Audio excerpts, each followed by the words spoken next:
welcome to Scrappin with Sheri and page 45 in our sketchbook. Now, I wanted to show you my desktop area because when I pull out the sketchbook and I look at the sketch, the first thing I'm kind of looking at is, do my pictures match the sketch at all? And the next pictures I had coming up in my album actually work really well with this sketch. So we've got two verticals here. They've got one horizontal here. You know me, I'm going to add two there. Over here, I only had one vertical, had a couple of more horizontals, but then I have this one that I feel like I could also cut down to make another small vertical here. So I looked at that first, realized my pictures would work with this sketch, and then I'm thinking, okay, I need a background sheet, and this darker color that goes around the outside edges of this sketch are what I'm going to use for my background sheet. So for that, I have pulled this orangey brown plaid. It's from the Croptoberfest 2023 project recipe kit. So I pulled those to be my two backgrounds. And you can see there's a different color right here. It looks like about a 6-inch width. So I pulled one sheet of this beigey color, the leafy color, and I'm going to cut that in half to do a 2-page spread. And then we've got a stripe here and a stripe here. Those are little bitty thin stripes, only a 1/2 inch. This is 6 by 12. What it's showing is that you would cut a 6.5 inch piece of paper to go behind this 6 inch.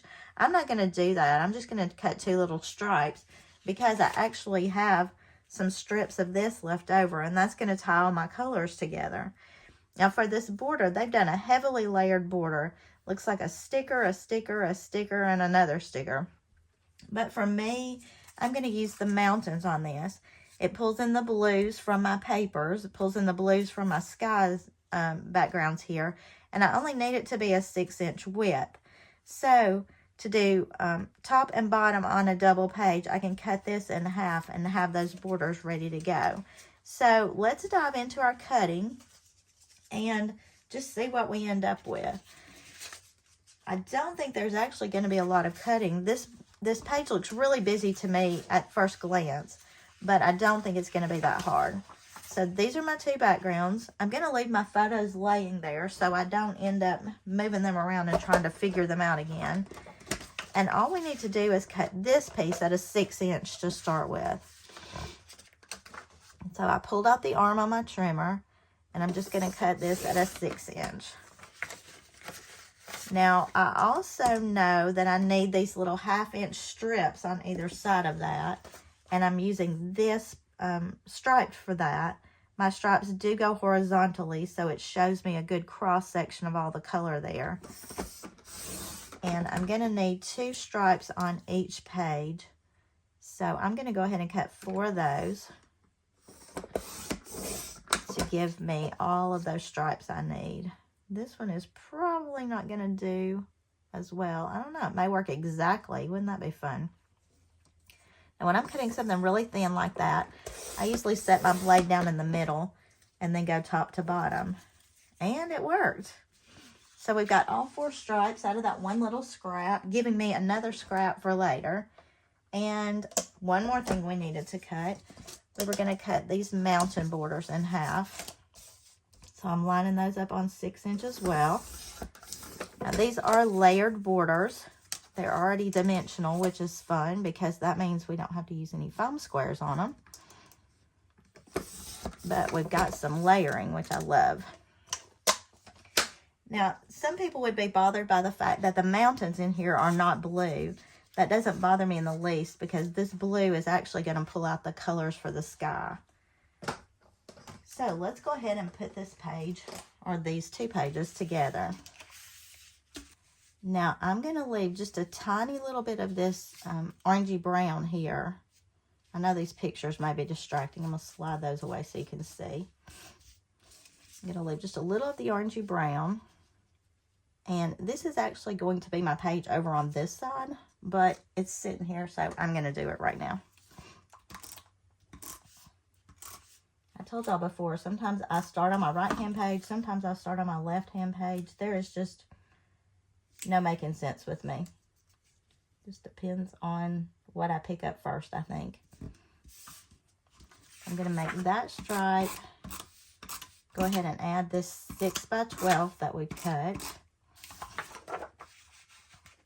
And, you know, I'm already thinking in my head, okay, this is 6 by 12. That means those pictures with that white border can't be 6 inches wide, or they're going to be too wide for what we've got going. And I know the mountains are probably going to go on here, but we're going to do pictures first before we add that, just to make sure we've got space, because our pictures are the most important part. And then let me just go ahead and put this page together on this side really fast, and we'll be ready for pictures. Now, there are so many ways that you could do this. You could even make this with a border maker cartridge if you wanted to make it a little more decorative. You could layer those 4 different borders on there to use up some stash. I could see me doing that more with Christmas, and that's what the original page on the sketchbook is Christmas. Because sometimes I get to the end of all my Christmas stuff and I just want to use it all up, because I know there'll be another great collection coming the next year. And these pages are basically just going to be mirror images of each other. So it's easy enough to just slap it all down. And then we've got our little mountains. And that strip has just a little edge on it. It's a jaggedy edge that was on there to begin with. Then I'm going to put it right down here at the bottom. And it'll either be covered up or it won't be noticeable. I could take my scissors and trim it, but I think it's going to be fine. So let me lay my pictures on here, get them out from underneath, and then we'll see where else we're headed with these two. It's already really pretty. Just the colors alone are really great on these. So the only other thing we've got to do, according to our sketch, is to trim down our photo some.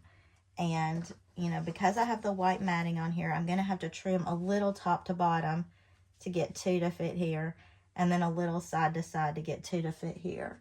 I'm going to pull my personal trimmer for that. And these are actually going to be really easy to trim. And I'm not doing measurements per se. I'm just trimming off a little. The measurements on the sketch call for your photos to be 5 1/4 inches tall. But basically what it boils down to is your photos just need to fit. And maybe leave a little space so you can see that pretty paper behind there. So all I'm doing is trimming off part of the photo, and then I'm piecing it right back together to keep that white intact, because I like these white borders. So those two are done. I love working with plaids and stripes because it gives you an automatic way to line up your pictures a little more straight. And I'm leaving a little border at the top and the bottom. Yeah, I said line it up straight, and then look, it's crooked. Part of that could be because of the way I pieced the white. All right. Now I'm going to go ahead and stick this mountain down because I think we're going to have room to do this. And this is just going side to side here. And it just kind of pulls all that blue in together. I love it. Now, top to bottom, we're going to be fine on space. I mean, there's not going to be any extra space. So we could trim that down a little if we wanted to too. But we do need to trim side to side. And I'm going to trim on this side to keep my rocks here. And I am going to kind of measure this with my fingers right on the edge of my trimmer, because I would like these two to be the same width. I'm going to leave that big log right there.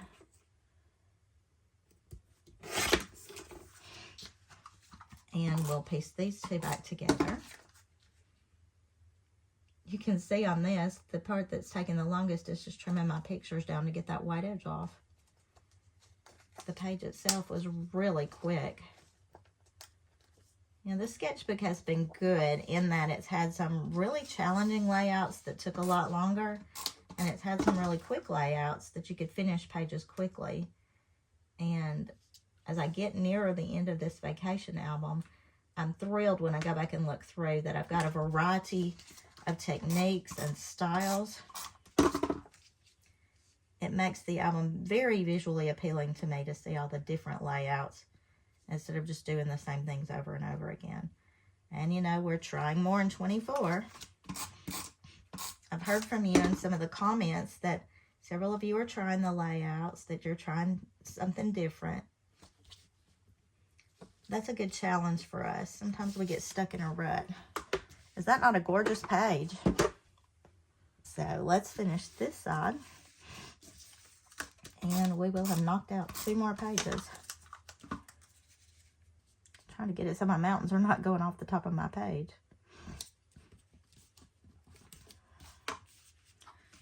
All right. So this one we can leave intact because we don't have 2 that are 4x6. This one we need to cut down. And I love that driftwood. Looks like driftwood. So I'm going to cut off the side of this. And I'm using my fingers to kind of cut it. Well, I was going to say I would cut it about like I did the other side, but I need this one actually to be about a 4-inch when I'm done. So we're going to cut way in on that.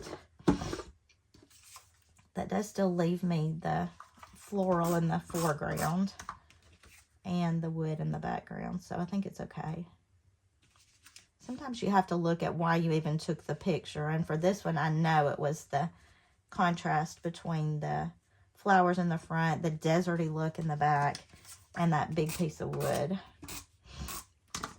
Now, this one I didn't have many pictures of us on, and my kids keep telling me, Mom, if you're going to scrapbook, you need to make sure y'all are in the pictures.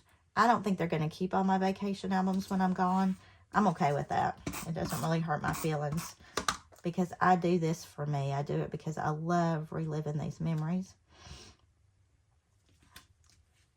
But this is the day that we finished at Canyonland. And as we were leaving, we stopped and someone got a picture for us. So that I am going to add on there. Now this one, remember, I'm going to cut down. I've got to decide what to cut down because it's also beautiful. But it doesn't really all fit there. I'm just going to take a little bit off. But you know what? I'm going to cut these at the same time. In doing that, I'm going to get the same size, and that's really important when we're lining them up like we are. Now, if this picture had been going anywhere else, I could have trimmed a lot more out of it, but I really wanted to keep the sizing the same on these, and that's why I didn't go any smaller with it. Now, you could absolutely add more pictures on this page if you are able to cut yours down smaller. You could have cut a couple of pictures here. You could have actually done, 4 pictures here if you wanted to.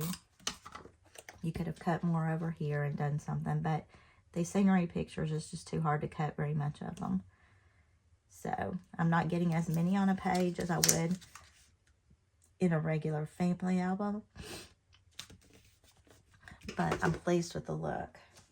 All right, so this is page 45 in our sketchbook. We did it almost exactly like they did. We've got the side here. These pictures were pre-matted for me. We've got a picture here. We did another picture here rather than a title. We've got the 2 strips. We've got a strip here. And used very little paper. But look at the effect of that. I think that's beautiful. So that's page 45 in your sketchbook. Another 2 pages finished, and the next video we see, we're going to a different place. It'll look very much the same, but a different place. So until I see you next time, happy scrapping.